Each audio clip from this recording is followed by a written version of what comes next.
الحمد لله الغفور الشكور مضاعف الحسنات والأجور، لا إله إلا هو يحيي ويميت إليه النشور. وبعد، لأنك الله لا خوف ولا قلق ولا غروب ولا ليل ولا شفق، لأنك الله قلبي كله أمل، لأنك الله روحي ملؤها الألق. ربنا شكور. من المؤكد أنه قد سبق وأسديت إلى أحدهم معروفا، ولكنه تنكر لك هذا المعروف، نسيك مباشرة. الحياة مليئة بهؤلاء الذين لا يعرفون كلمة شكرا ولا يتقنون النطق بعبارة أحسن الله إليك. دعهم، فعمرك أقصر من أن تضيعه في لومهم أو التفكر في مملكة النكران التي قرروا العيش فيها، وانصرف إلى ربنا الشكور لتحيي أزاهر قلبك. ربنا شكور. تفكر وعش مع معاني هذا الاسم الجليل العظيم. امسح تجعدات الحياة المتعبة بتفاصيل ومعاني هذا الاسم الجليل.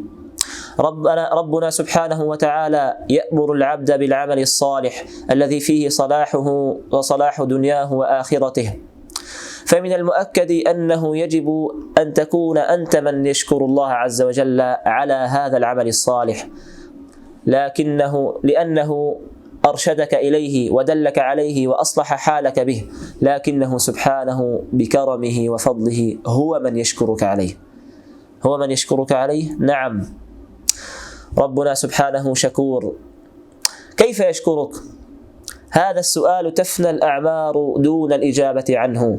فمن مظاهر شكره سبحانه يغفر الذنوب ويستر العيوب، يوفي الحسنات ويضاعف الأجور، يرزقك الذكر الحسن والسمعة الطيبة، يشفيك من أسقام مات غيرك بمثلها، يهديك إلى الحق وقد ضل كثير من الخلق عنه، يثبتك على الهداية وقد زاغ عنها من هو أقدم منك قدما في الإسلام.